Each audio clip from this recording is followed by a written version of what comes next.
Hey, what's up? This is Brandon Simmons from BrandonSimmons.biz, and this is my weekly video blog called Bullheaded, a review of the Houston Texans news, as well as a preview of the upcoming game matchups. So, this week, the Texans are coming off two straight wins and a bye week, and will be returning to action on Monday Night Football on the road against the Seattle Seahawks. Probably one of their biggest biggest tests this season, in their first big test after coming off these two straight victories.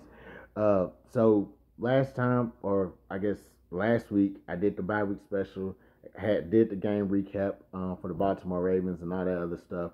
So this week, I'm just gonna go right ahead into the game preview for the Texans taking on the Seahawks. So first things first, the secondary has to emerge. So Kamari Lassiter, Derek Stingley, Caleb Bullock, Jalen Petrie, those guys have to come out on fire and do all of that to stop Jackson Smith and Jigba. Yeah, JSN is the leading receiver as far as yards go, yards per catch as well, and he has that offense going. He's the big reason Sam Darnold has a high yards per completion, if anything, for this season. And so he's a big part of that offense. You almost forget that Cooper Kupp is over there. So yeah, the secondary has to stop JSN to slow down that offense, slow down the Seahawks offense, and force them to be one-dimensional. Seahawks not very great at the run game. Texans are third ranked in run defense, so let them play right into that little trap, if you will, and force that Seahawks offense to get really uncomfortable out of their game plan. Second thing, number two, offense. Texans offense has to go back to the air. So last game, CJ Stroud had an amazing game. Threw for 4 touchdowns, distributed the ball really well. They need to go back to that game plan and build off of it. Seahawks, they give up the third most yak yards defensively, and in addition to that, they also are like third in missed tackles. They have the third most missed tackles. So that's going to be a perfect recipe, a perfect excuse, if you will, for us to get the ball out quicker to some of our faster receivers, particularly Christian Kirk, and working Jalen Noel as well into this mix.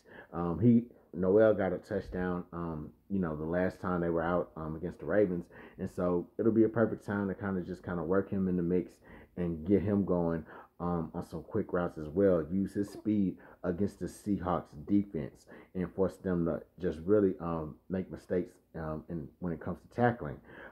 In addition to that, Seahawks' two losses came with the defense giving up over 300 yards of offense. And so in each of those games, a majority of those yards went to passing, over 250 yards passing. So they're a little bit vulnerable, if you can say that, as far as like defensively in the air. So definitely we have to attack that weakness. Defensive, we have to attack that weakness, their secondary, and really just just run the yards up on them a little bit. So definitely, offense has to go back to the air on that particular case. Um, Third and final thing, number three, Texans have to win the third down and the red zone battles, and that's on both sides of the ball. Texans are eighth in red zone defense. The Seahawks are seventh in red zone defense and eighth in red zone offense. So it's important that the Texans try to win these particular battles. More so because this Seahawks team, as they shown against Tampa Bay a couple weeks ago, they can really run things up on the scoreboard, especially if they got JSN involved. So don't think that what I'm saying, it's just JSN and stop. Like I'm pretty sure they have other ways to and they have other ways to get the ball out there to their different players. And Kenneth Walker is still nice as well. So don't sleep on him on that aspect. So as being part of the offense. So I would definitely say the Texans, it's important that they win in the red zone and get into the end zone once they get there.